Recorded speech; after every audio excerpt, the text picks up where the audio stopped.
and tell no tales. Say na flow no yote. I'm up in it, check. I've been there hit but I'm cool like a breeze. Keep it real, I don't speak up on this. Kumada beat, yeah, I do that with ease. Vision on T, has your vision my G. Sindo wale wakibush na mapainting. Unapendanga madrama na mafoma ziko. Tukiyapeni kusere na kina wanjiko. Wanjiko wanapenda moshi utadhani jiko.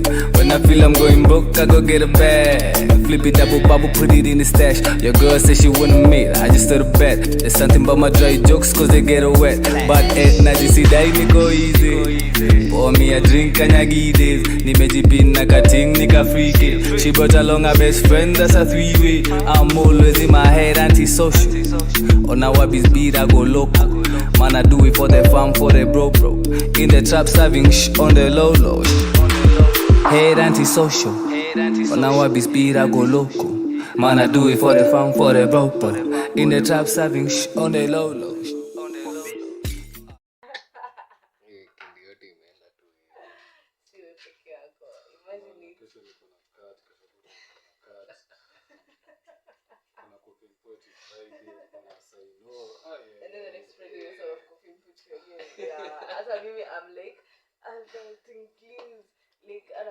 But at this point, najambia, if I can keep up with all this, nikiwa this young, I'll be a beast nikiwa 40. That's all that matters. You have to get used to it. You have to get used to it. Yeah, because like the holiday, I've not also had like the experience.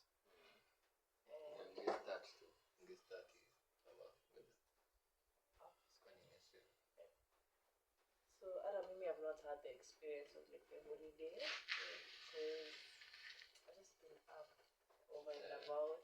Nyeri was dope. Well, lakini ulikuwa Meru bana. But then it was tiresome there. Kwanza ni reserve gani? Nyeri National Park.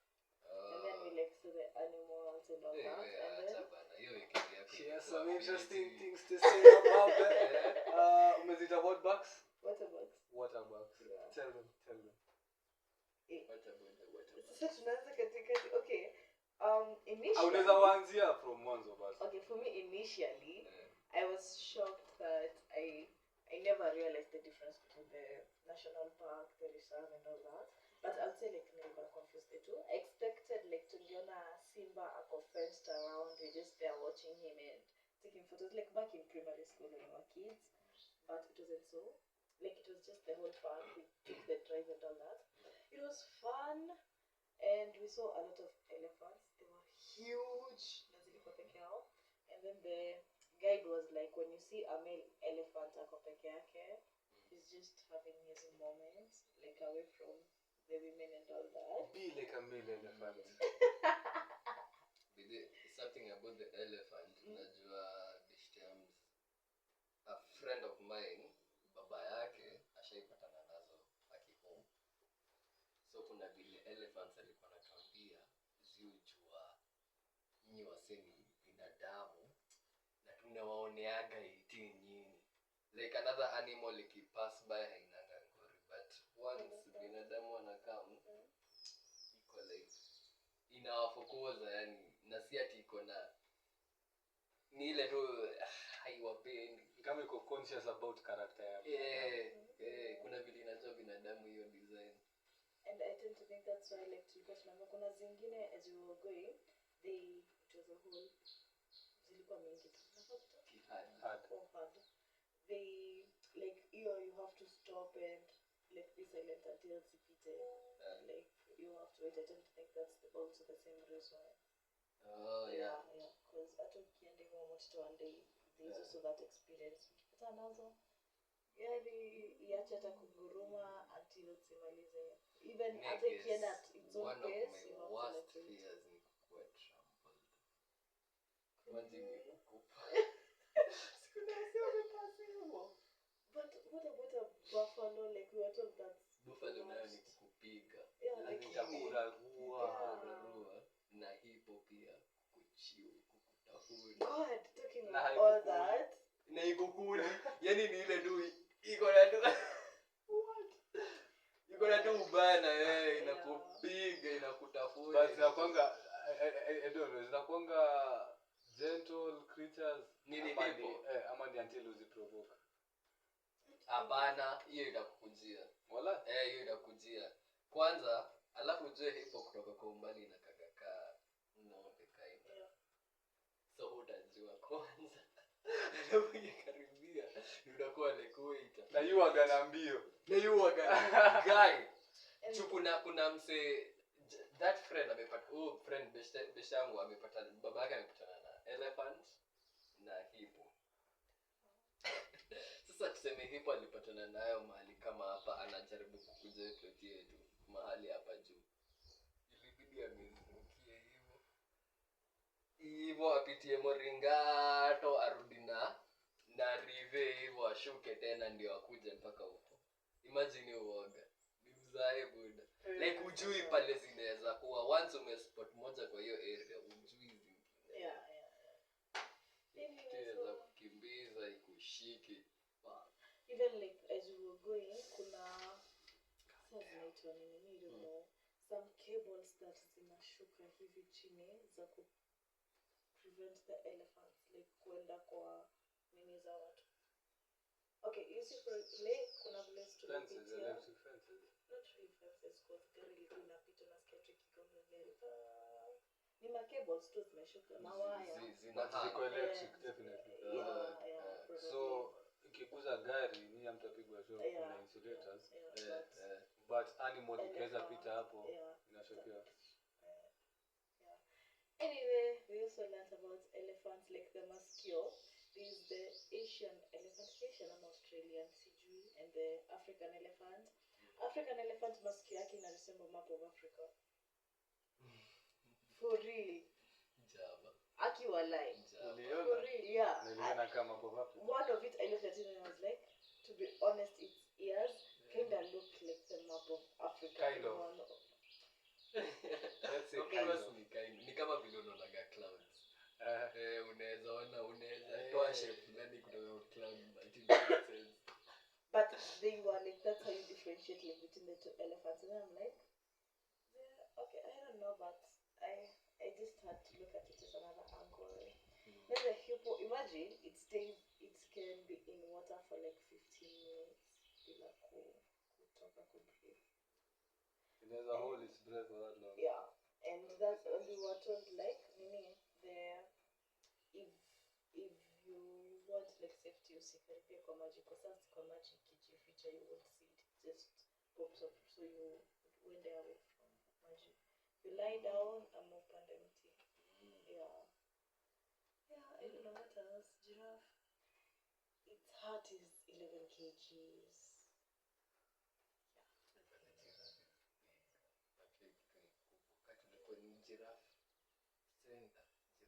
Unasimama hadi ujifika kwa magoti bwana.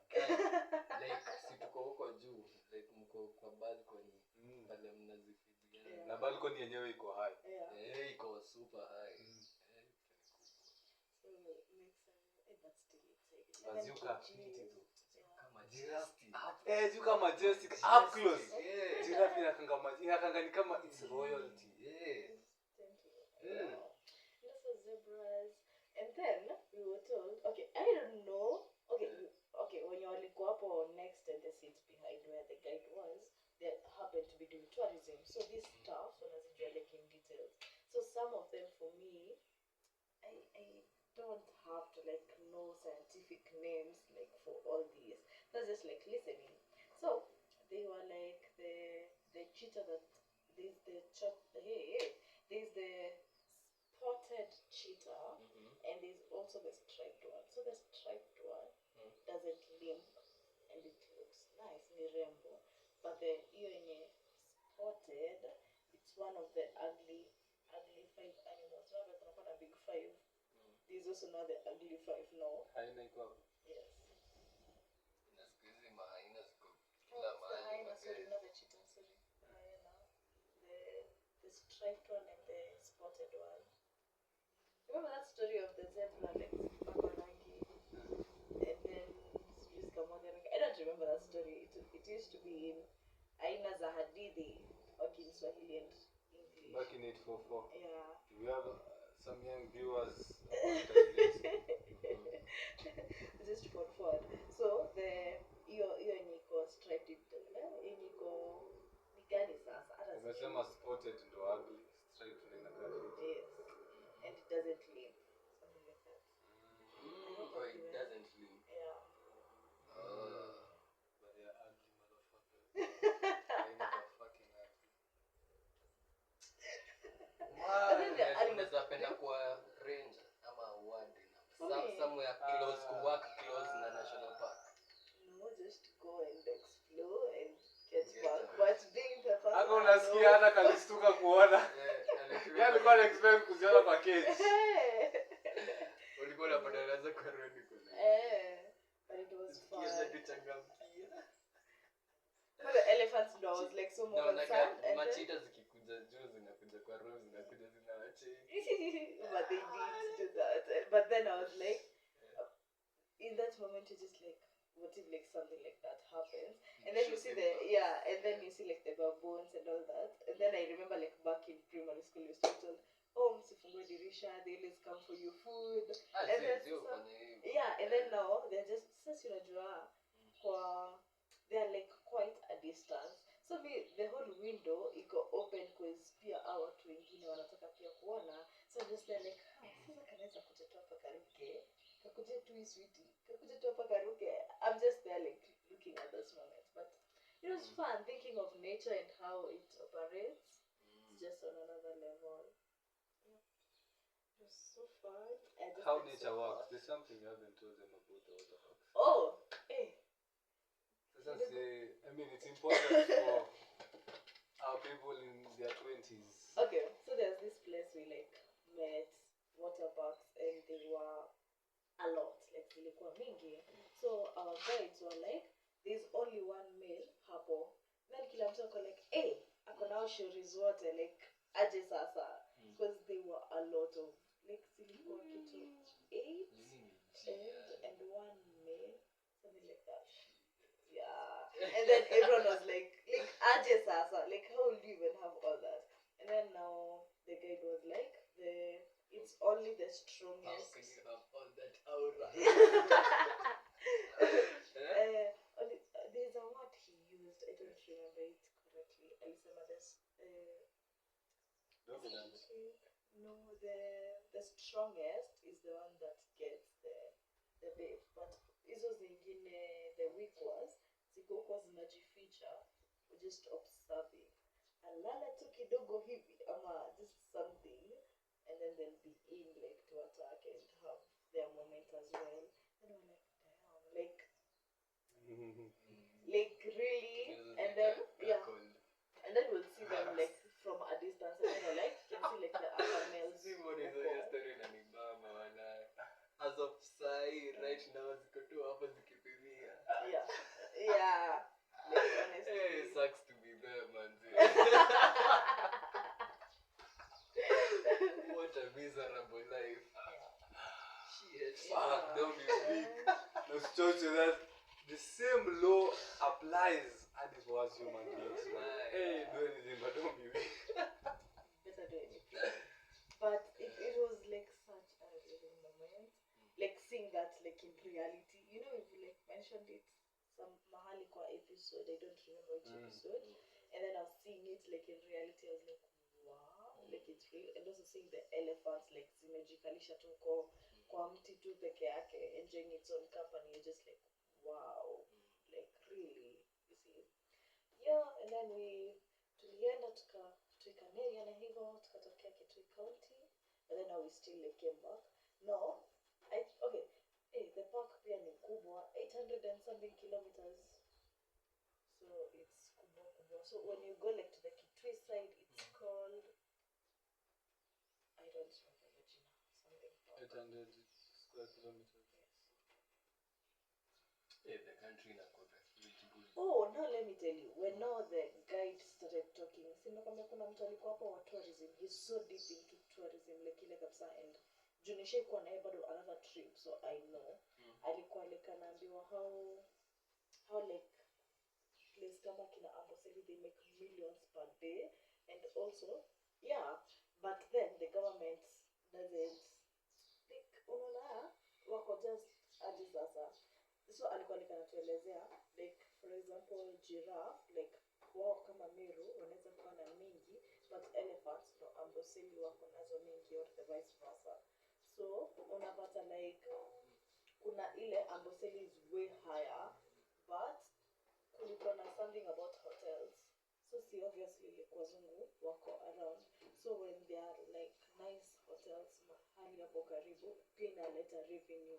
So the government chipped in and they were like zita like the hotels zitajengwa but until today they're still waiting.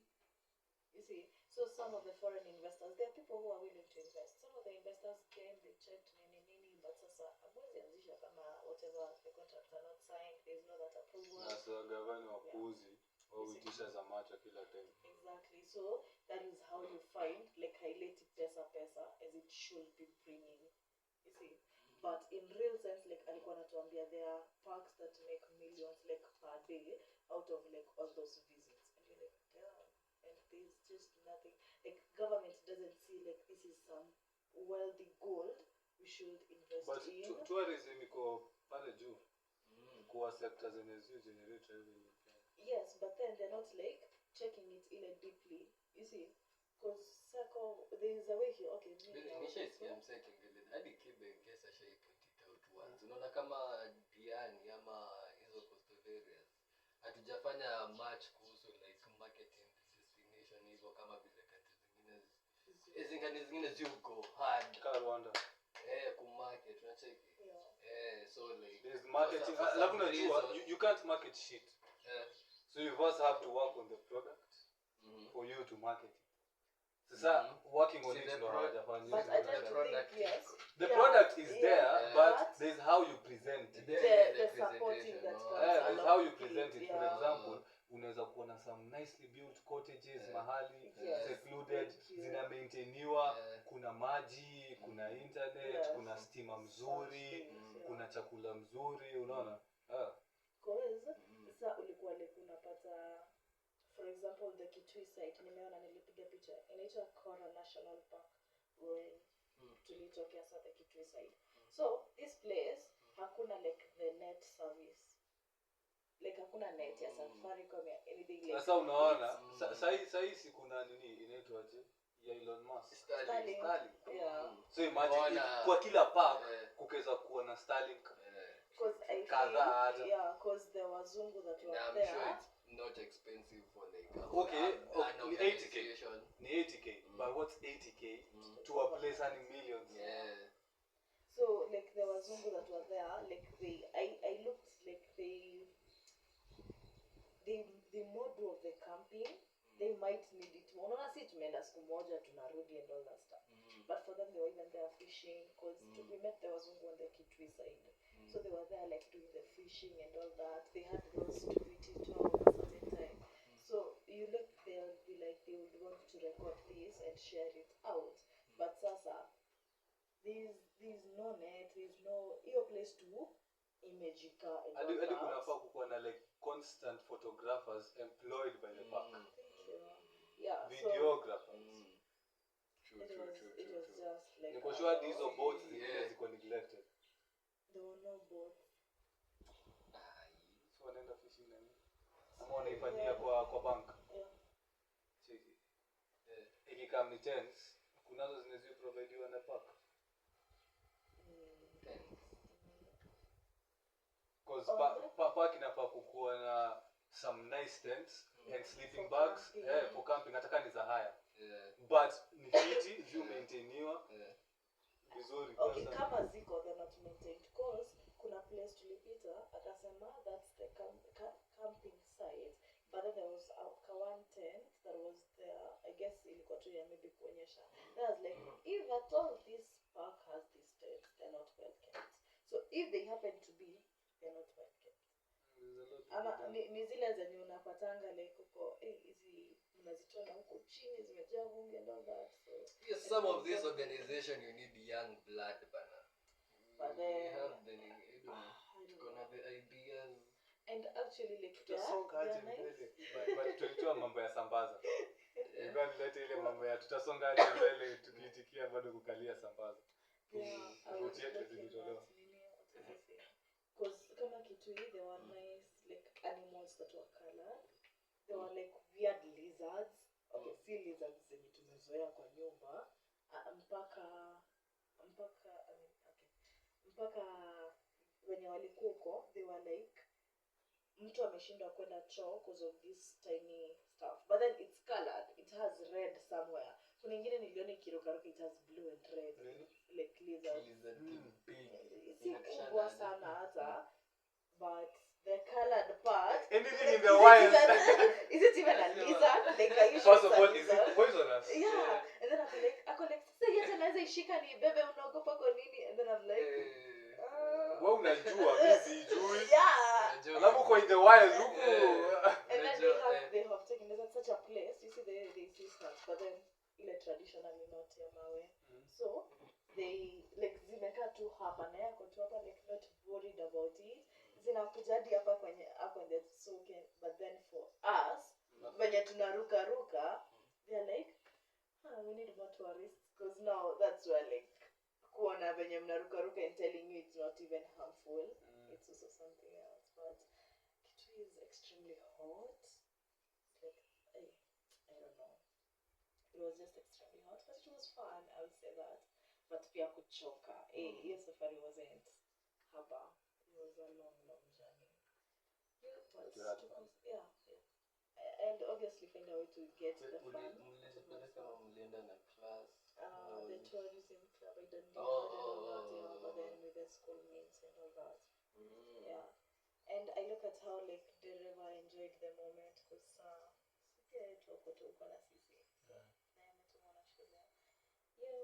see that you were saying like the hippos stay so on hizi zote zilikuwa hapa wametoa tu kitu na macho wa distance from Who send these pictures group? they are just like hapo tu wote and then now when we kuna place tulienda juu to watch them zikaingia kwa maji so unaona kakitutuka kwa hapo kana ka rock but it's literally so it's just like so inatushana from pale hadi pale and it's huko ndani yeah but it was fun outside Okay. Yes. Just enough of that. I'd like us to move on to the topic of the day. For today, I prepared a segment where we were to play a game where we were to enter into the minds of like people from different walks of life and maybe compare their flow of thoughts when they wake up in the morning, depending on their circumstances, values, or personalities.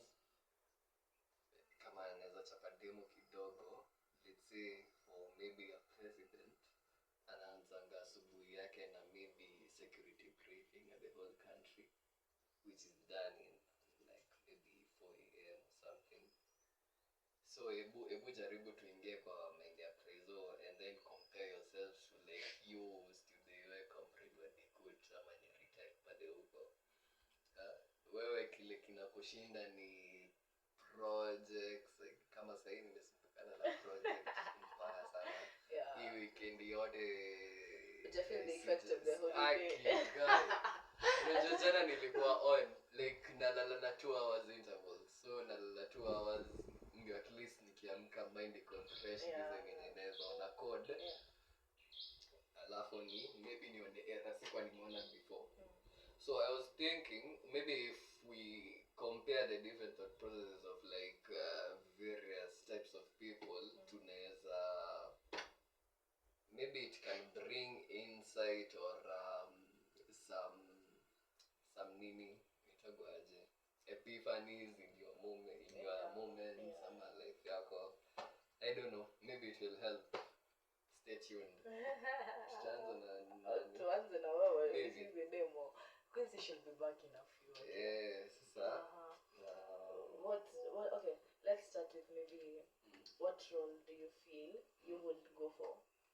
You going for president? For stand there president, I'll start with maybe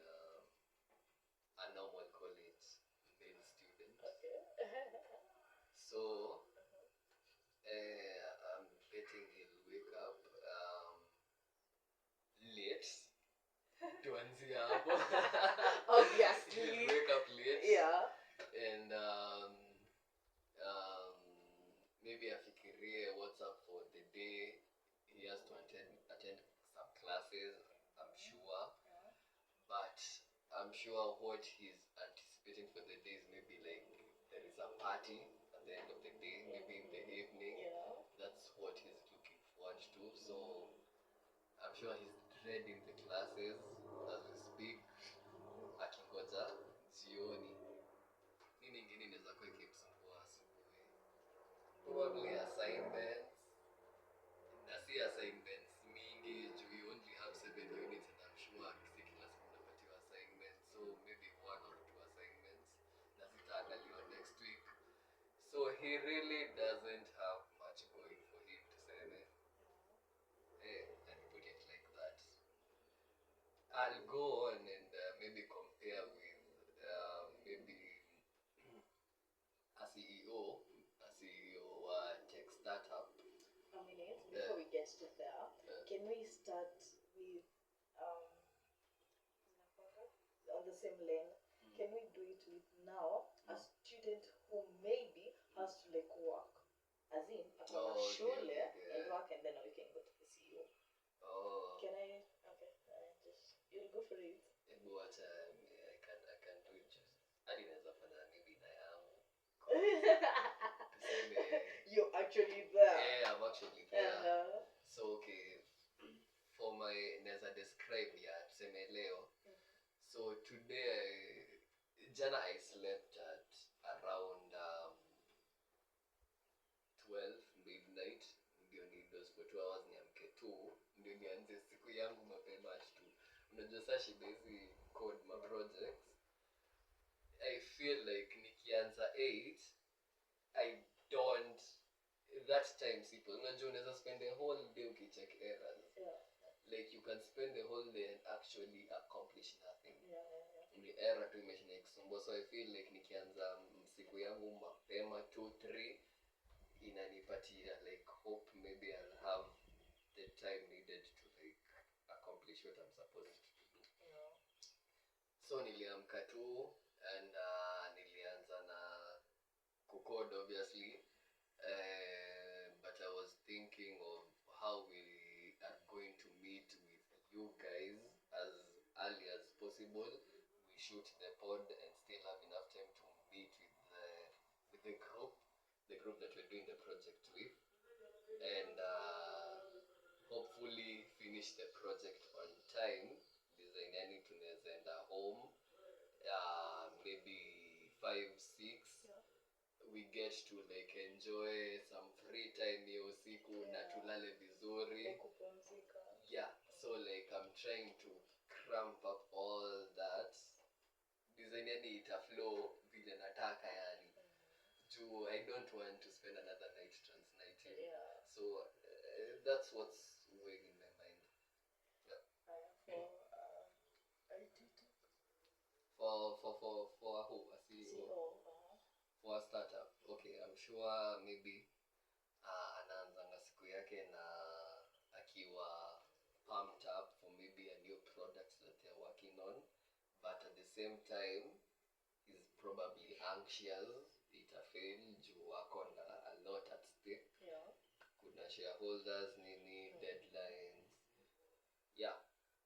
I picture CEO as someone who is a winner of sorts, because of kama like you are capable of becoming a CEO in the first place, ni kumaanisha like you have a pattern of like winning ndio ufike like wao ujiaminie na pia your team ikuaminie kukuweka in such a position. Yeah.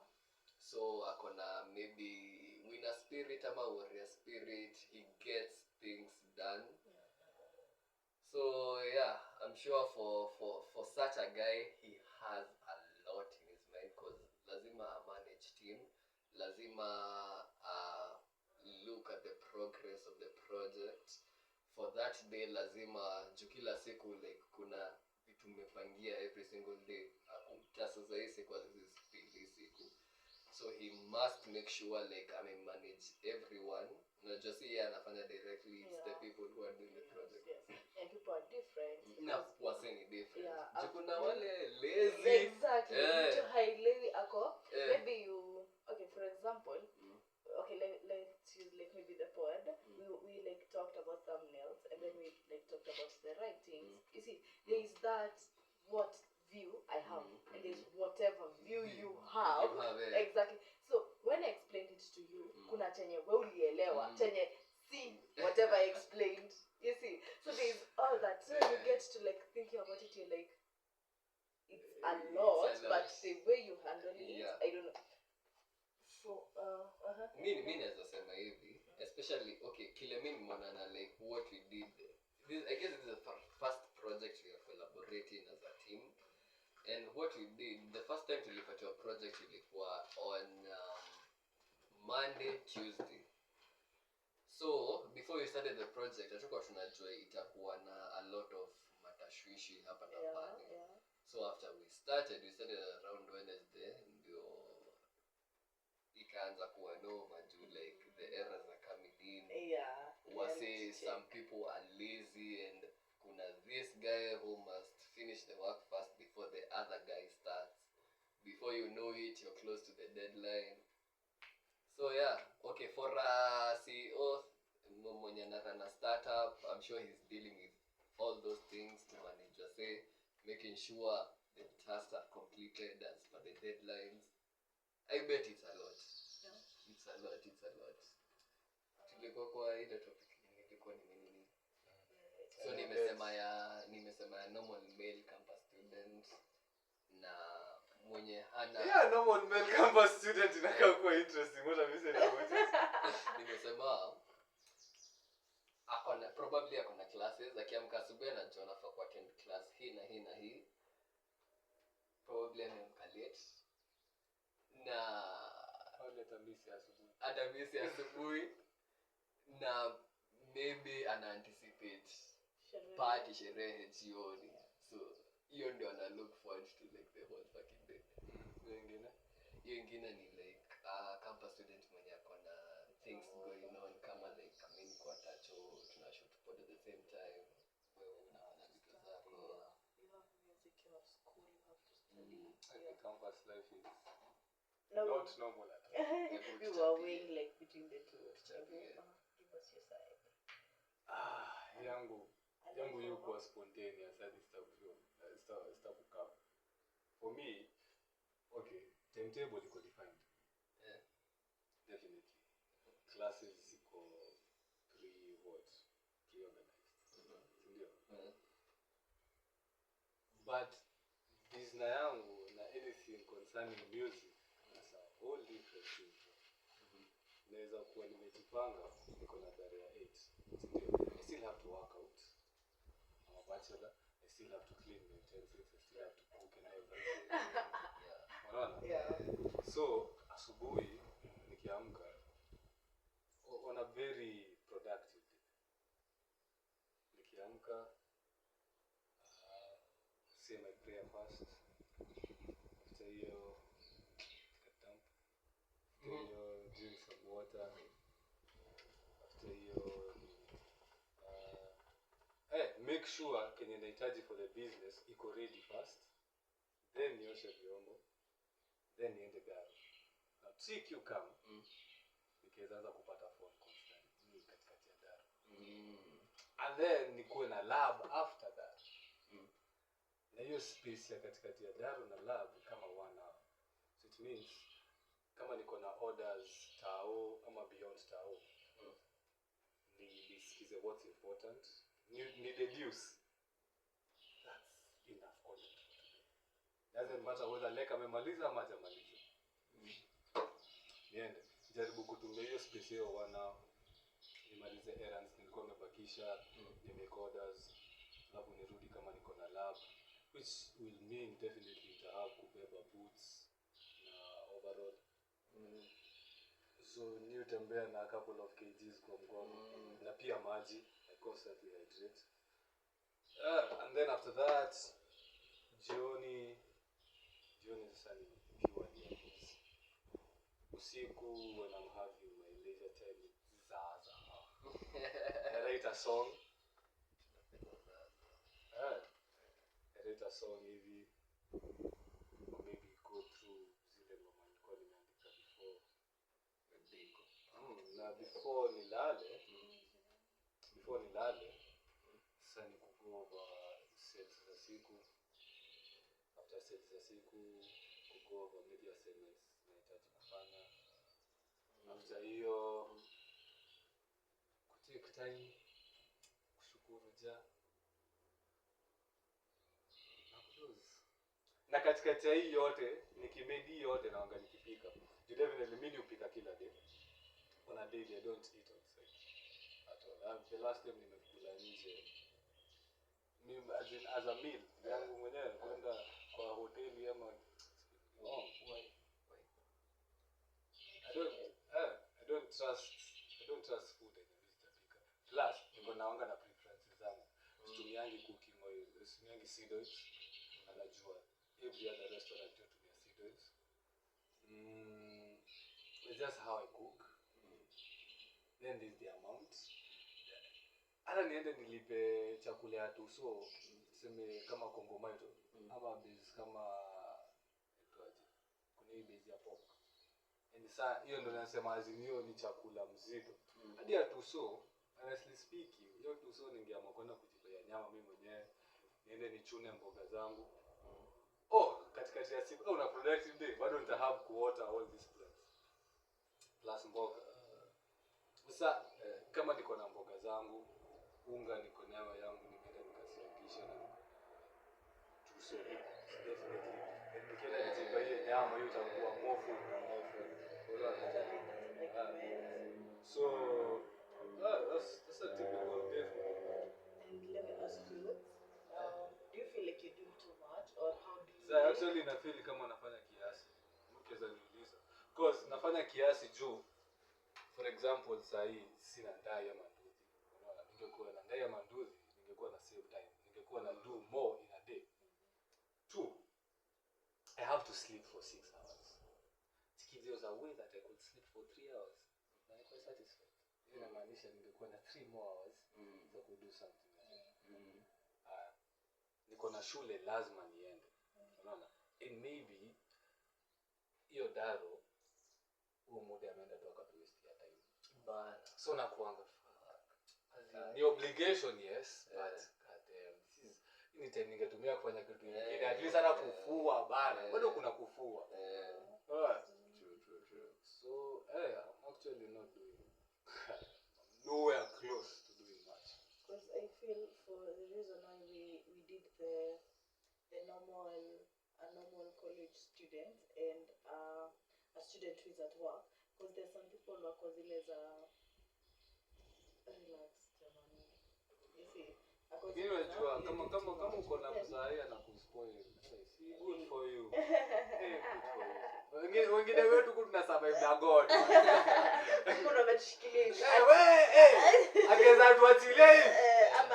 Ama umona kasi ya for something. Lakini Mungu hashindwi. Kweli. Bwana. Yeah.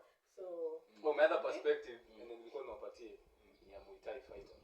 So, one of my friends, sikujua ni nimejana naye tu juzi. Why do I call everybody my friend? I should really change that. Okay, one of the people I know, a good acquaintance, sikujua anakwanga Muay Thai fighter. Hebu kwanza explain that. He's younger than me. Muay Thai, the best thing is Muay Thai is an art of fighting, and you involve using your elbows, your knees, your shin, mostly. If you want to get a good perspective, watch on back. Don Yem anakuanga on some Muay Thai team. So say alihave kuenda Bangkok for 2.5 years training. He's younger than me, bro, but this nigga is dangerous. Hii previous cultural event ilikuanga Kathiroine. Alikuwa kwa entourage ya Mutaikaiga. Alikuwa among his bodyguards. Bro, this nigga is younger than me. He's like what 2021 at most. It's a bad man. What? As in umse okay, Muay fighters before hadi waanze kutrainiwa kwa gym moves na nini kila siku 4 am mnaamka kujoga kukimbia, and it's kilometers not meters. Every morning for 2 years 2.5 years alikuwa anakimbia. Umse mguu yake ni tougher than hockey stick. As in okay za gonga mguu yake, I promise you either fracture your bone au utaivunja. Hadi hapo hadi chini yake braki akikuwekea hivi cause tulikuwa hapo net nikijaribu aniwekea hivi sikia bana hadi knuckles zinaumia kwa what akaniwekea hivi nini elbow yake imani imekauka. Na funny thing, he's an interesting character. Hananga joints za hapa unachiki ile inuko nayo hapa yeye hana. So sasa he doesn't use his hands to fight, but bro he will fuck you up. He will yeye seems when for normal civilians hata mkienda watano you're not enough. Hadi mwende wa 10 maybe sasa hapo mtamchosha, but kuzi mtamchosha kumsubdue mkunze ka 15. Yeni nigga can be that powerful. Imagine. No. Cause unajua yeye kiki yake moja already shaika moja chini.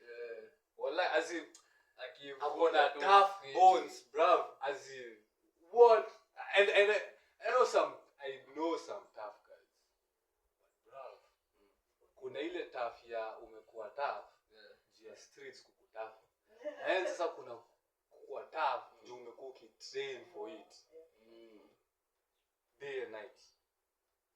Plus amefanya taekwondo, amefanya boxing, akona hizi stats zote.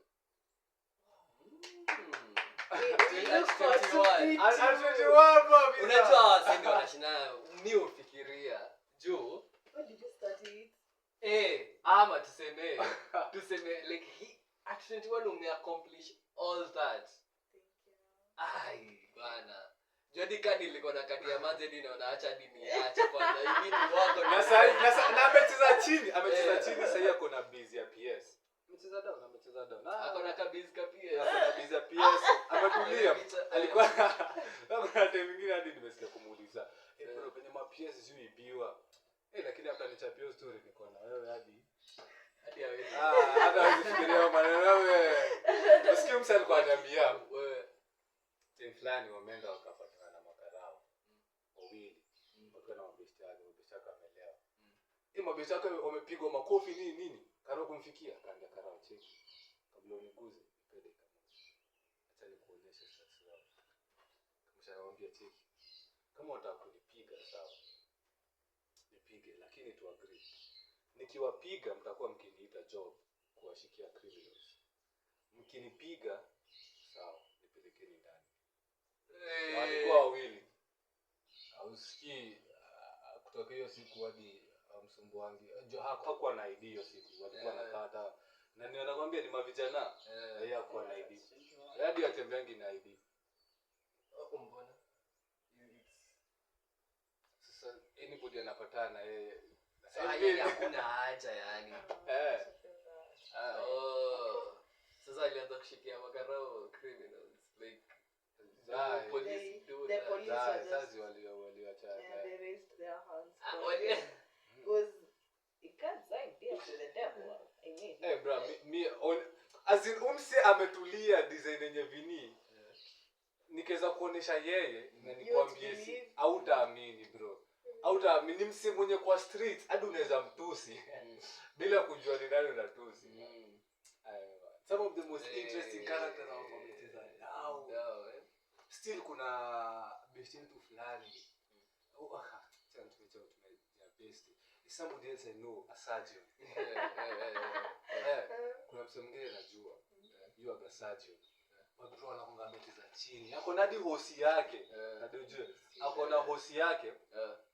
But gari yake ni hizi Benz mzee. Cut K something. Yeah. Benzo mzee hivi. Hadi yeye venye mzee Simbo.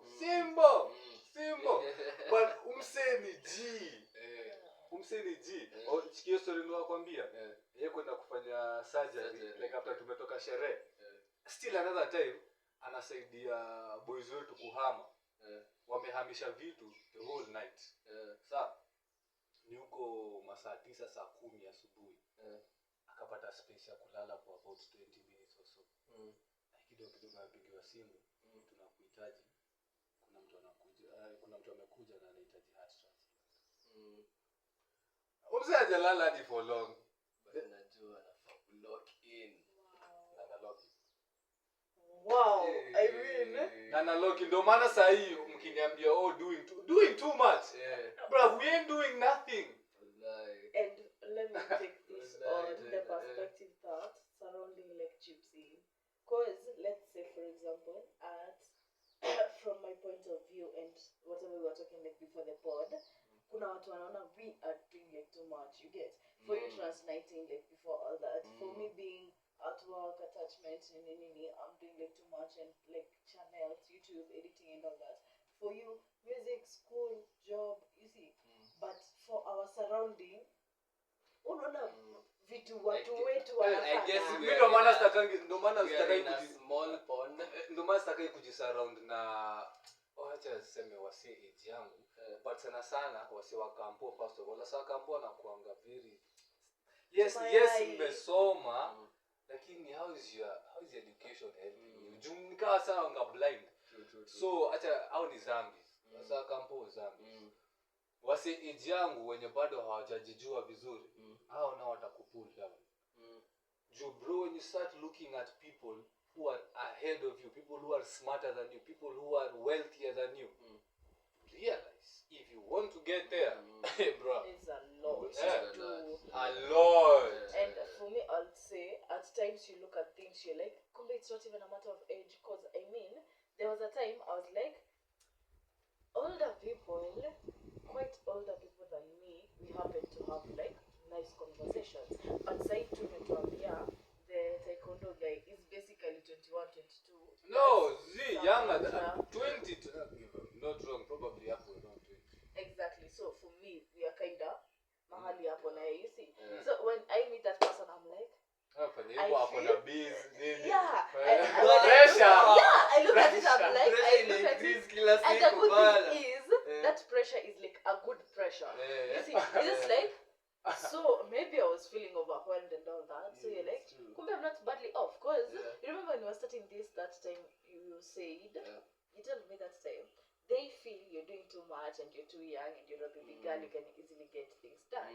But when you find someone else, you're like, oh, so I'm not even overwhelmed. It's just that it's just a cloud over my head thinking that I'm exactly, it's all in your head. Yeah. It's all in your head. Wacha nikushow nilichecking hivyo design. You can handle so many tasks in one day.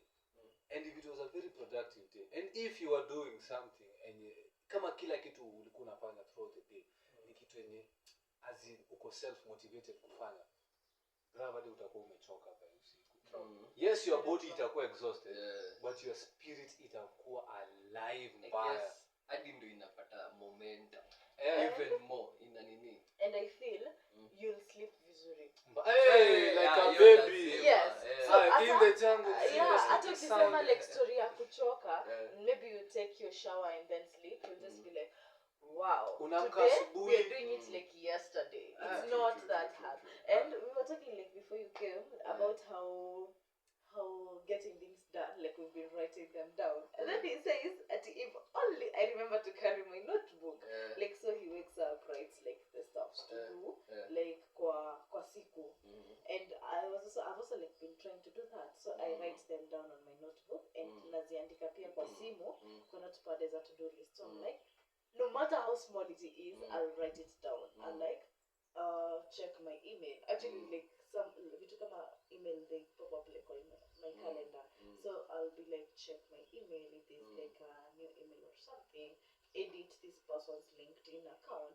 And for the longest time like editing maybe someone's account was a lot of work because there are different people's accounts and different fields.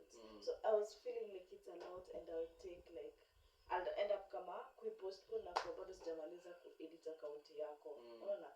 But then sahi na edit hata accounts tatu like within a day because I've written editing Vinny's account, editing Wangoi's account, editing Quincy account. So by the time namaliza I'm like better kuedit like tunaweza take like 30 minutes. I've just focused like this. And I'm like it's getting done and like maybe taking the breaks na tick I'm like let me do though I'm guessing unajua vile nilianza na Prezo having a lot of tasks in his every day.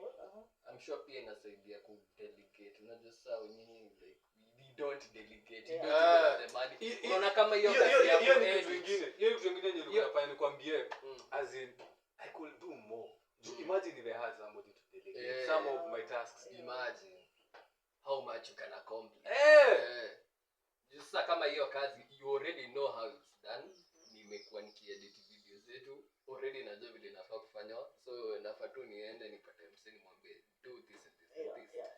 Hivyo and you're good. Na Sasa unapata space ya kufanya kitu kingine. Hivyo ndivyo unajipatanga. You are 40 and you have so many streams of income, you can't even keep up with them. Do you know nilianza kuelewa why wealthy people wanakwanga na so many bank accounts? You really can't have your money in one place.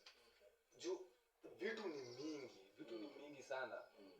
And si ati wewe una handle zote. Unacheki. But unacheki ikifika hapo umedelegate this to that. So when the money starts coming in, it's coming in from everywhere. Kuna msee alikuwa anasema if you're broke in your 30s, as in you don't have a reason to. If you're broke in your 30s ni kumaanisha your 20s you are lazing around. This is the time you need to like build all that shit up. True. Sasa mimi pressure yangu you pande even more. Sijaambia age yangu. I'm not so old. But Come on. What? I know.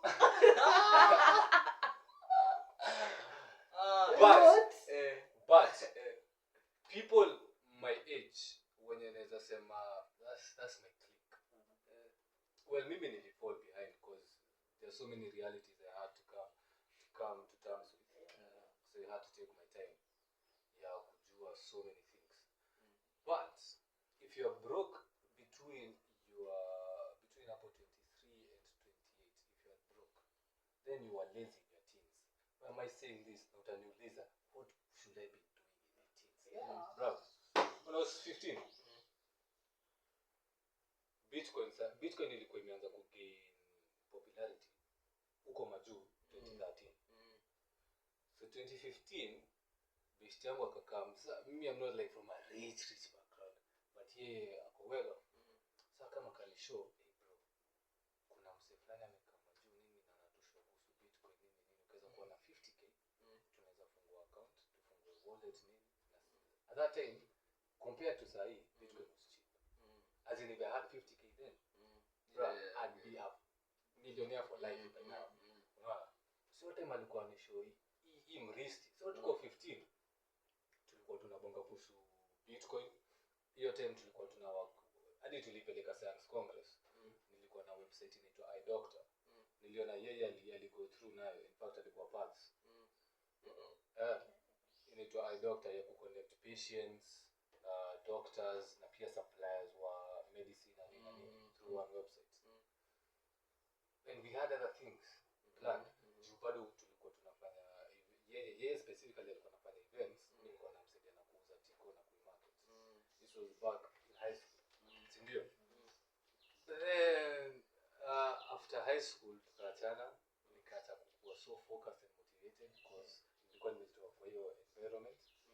I fucked myself up for some time. So I'm thinking if for example I had 50k at that time, gotten my shit together, definitely say things would have been different. So it's the same. Sai, if you're wasting time, bro, utafika 30 and you're looking at your peers, when everybody has their shit together, people have their own houses, not rentals, but keja wamejitengea. Wasa wako na mashamba zao, probably washaanza hata kupata watoi. We still unakopa kupata watoi jo economy ya 30. This is such itakuwa fucked up you don't wake up and smell the coffee. Mimi reality take in ya my teeth. I also like saw a video, but then now it was like in a different perspective. So let's say Ukunda Kwetu, so it's Ushago. You know Ushago, you don't have like much.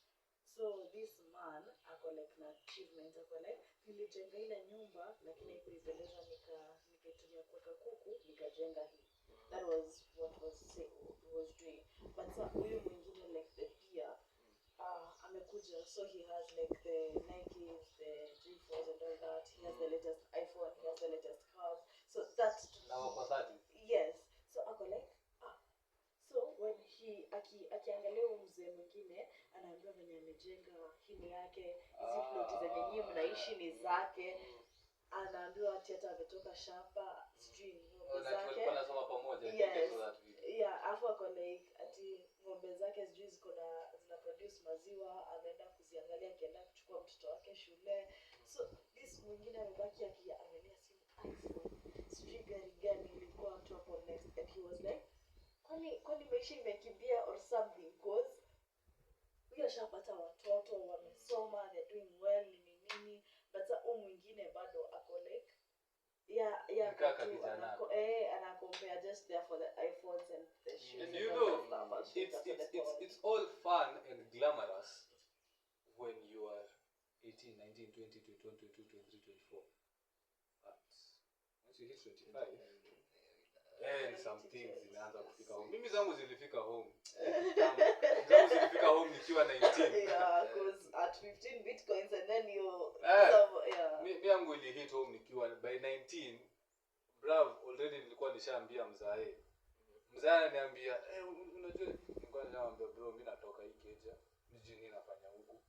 Speaking mimi natoka kwa mtoi huku. I need to go. Oh, nini unajua, you know the world is tough for men. Yeah. Sawa, if I die, I die. If I survive, I'll be a G. I'll be a G. So, are you sure nini? If I'm honestly speaking, I'm not sure. But there's only one way to find out. Got out. And bro, I do not fucking regret it, man. It was tough as fuck. Bro, 90% will find it unbearable. But bro, on the other side, look at me, I'm smiling, bro. I'm smiling. And glowing. Glowing from it. Good. Hadi mimi pale niko nataka nimenyane na code bana. Unajua after tuliingia tacho. Unapatana na mastudio, they've been doing it. Unacheki. Like mimi niliingia tacho zile za you need to give, it's a prestigious boot camp. Like okay. Kila msako congrats. Umemake kila msida. Yaani umeingia hapo. Mimi ndio wacha niingie tuanze kusoma na projects zianze kupile up. Boda sijakuwa nikidozi. Alafu sasa unapata na wase wengine like kwanza hapo nilikuja kujua Nyeri iko na a lot of like some rich kids. Family. So unacheki huyu kijana mzee wake ako like ukitoka boot camp usiku by 6 unafaa kuingia gari nyingine hapa ya Cybersec. Uko home. Anafanya from 6 to 8. Na sasa like the mzee yako uko wapi like tunasikia calls. Like, bado sijaona umeingia class. The wealthy seriously take the wealthy take academics very seriously, very seriously kwanza. For some reason, namsiache kampo hiyo ujinga ati like. True. Let me tell you from bro. Wealthy families wanachukulia hiyo kitu very serious. And that's how they stay wealthy. That's how they stay wealthy. And when you check like where cybersecurity is like taking them, I mean, it's something that actually cybersec is going to be even bigger. Yeah. 2-3 years to come. Sasa yeye alikuwa ananishow like he's focusing on software engineering na cybersec. Ile ya atakuwa ule mse wa kutengenezea software solutions which are secure, even though atakuwa na market. Sema amejiweka it's a strategy. Kila mtu inias tu kama hata kusikia maybe cybersec, so vitu zangu zitakuwa secure and all that. I guess itakuwa very important. True. So yeah, as in ana work on a schedule every single day. Unaona? Alafu pia on top of that, like see peke yake, a couple of people like unacheki mimi nilikuwa zile za wacha nipitie bootcamp ndio nipate job. But are you actually a builder? Wewe unatengenezaga vitu? Do you make apps? Do you nini? Sasa kuna mse like ako kwa hiyo mentality like mimi kazi yangu inakuwa kubuild, which is naona ikiwa akienda so far kuliko ule mse ameingia atafute tu the necessary papers, atakuwa tu anafanya assignments na chia hapo. Na bro acha nikushow kitu yenye you admire na hizo what families guys ni ati as in unajua mi personally nikiwa chuo nilikuwa question so many times why am I here, but umsame pelekwa shule with a clear goal in mind. Mzee wake ashamwambia this is where we are heading, and I will be with you every step of the way. Hey bravo msee haizi doubt mzee wake haizi. Kwanza ukiona anajibeba in such a I don't know, he's so assured like hana hadi games. Yani hana games as in yako zile za anyone anataka kufunza kitu niko hapa nitafunza, na hivyo ndo ana move like unacheki like most unaweza pata ka mimi let's say nimeingia at to game kwa like hey mwanzo ni super bad wacha niende ni try my luck kama yani uko distracted na manza hadi hawaoni yeye hadi hayuko huko yako like project imeisha tunaanza nyingine lini you know I don't know ako na kitendo. That's what's up. And I've ever seen a post it's about, like a soldier, not just soldier yani on a mission. I've seen a post about wealthy people. For you to be wealthy, just stick to one person, be loyal and all that. You see like how these other dudes you have like that shuri, ama you have several. But for the rich people, it's just focused. Like you as my person, you're at home, ama doing your work, but me I'm focused. Like hana hizo insecurities about the cheating and all those things. For the rich people, they know that like yako focused, and I tend to think that's who unapata maybe yako too focused like yes I'll do my work but akipata like mtu wake their time is that like ako too sure with that one person. Something else also about like these wealthy people like this okay not only for them like for them yes they're doing it and they're there cause I mean pesa iko cause hata wewe ungekuwa in that position and you'd have gotten that 50 G's you wouldn't like be here. You'd be there working with the bitcoins and all that, you know. But the zeal that comes up is hiyo yenyewe right now you get the reality check, you're like kumbe it's not just about the papers, kumbe it's not just about school that you did your course, you get it and you find kumbe there's someone maybe younger than you like around 22 anafanya coding way better and he's also making money out of it. That call to action ndo inakuwa like wow. I guess with the hiyo ndio singepata kazi nyingine bootcamp. Exactly. You'll have just been in attachment to actually ungekuwa unaona uko better off because unaona the people around you kama hajafika bro una realize hadi hujafika mahali you know you've not even started, and that's why I like to put myself in uncomfortable situation place yenye na feel sijui shit sina shit because hiyo ndio inapatia motivation sitakangi kukua mahali penye na woki make it through that naona kwa mzika unakuwa busy because acha nikushow my sister she turned 12 this year she just wrote her first song ameniimbia it was beautiful her voice the way she's written it and let me tell you the reason I am grinding so much in Kamingoma is because of Msika Yeye specifically because I realize she loves music hadi nikachocha mzee akafanya guitar she's been studying music sasa sis yangu as long as nimeona ako ready kuingia studio naweza peleka studio hadi akiwa as young as 13 14 that's a big studio bro before niingie studio nilikuwa 18 but if I give her that game nimpatie game here if you want to be serious about your career these are the do's these are the don'ts bro she'll be a beast by 18 by 19 she'll be selling out music and shows and that's how wealthy people work bro ni ati hadi sahi hadi kijana anajua he's not learning all this ati ndo yeye apate dozi. It's to secure their family. Mzee yake ako na goal fulani in mind and yeye ndo anapasiwa baton, so he must be ready. It's the same thing na wewe. Probably kuna skill yenye utapass down, kuna some wealth yenye utapass down, hata kama ni knowledge ama wisdom. And that's why you're doing what you're doing. As is sana for yourself. And once you have that in mind, Buddha utakuwa na focus ingine crazy. When what you're doing is not just for you, then bruv una lock in design ingine crazy. Because now you have people depending on you. There's so much on the line. It's no longer just about you, your money, your desires. There's way much on the line, Sasa. And if you have that in mind, bruv, other distractions like nothing. Yes, you're human. You might tend to be distracted, but I read somewhere, it's all about training yourself to get back on the road. Distractions, those are normal. But what sets apart the successful and the unsuccessful is knowing how to get yourself back on track. Because most people will get lost in distractions. And I've been there. Nilipotea in distractions, they do shit till in fuck. But the thing is, kujua, always, kila time, kurealize when you are straying.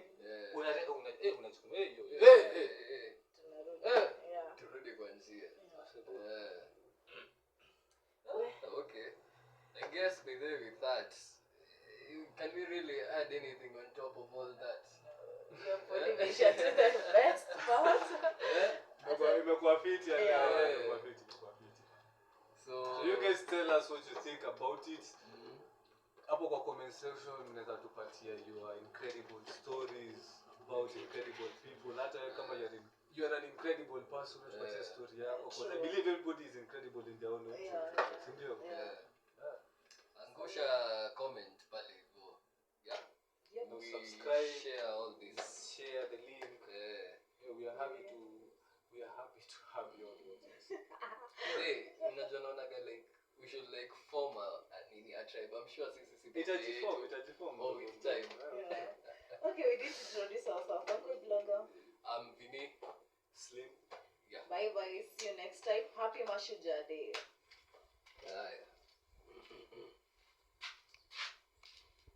The mental tales. Saina flow na yote. I'm up in it. Acha. I've been there hit but I'm cool like a breeze. Keep it real, I don't speak up on this. Kumada beat, yeah, I do that with ease. Vision on T, has your vision my G. Sindo wale wakibush na mapainting. Unapendanga madrama na mafomaziko. Tukiyapeni kusere na kina Wanjiko wanapenda moshi utadhani jiko. When I feel I'm going broke, I go get a bag. Flip it double bubble, put it in the stash. Your girl says she wanna meet, I just start a bet. There's something about my dry jokes cause they get wet. But najisidae niko easy. Pour me a drink kanyagi days. Nimejipina kating nika freaky. She brought along her best friend, that's a 3-way. I'm always in my head antisocial. On our beat I go local. Man I do it for the fam, for the bro. In the trap serving shh on the low. Head antisocial. On our beat I go local. Man I do it for the fam, for the bro. In the trap serving shh on the low.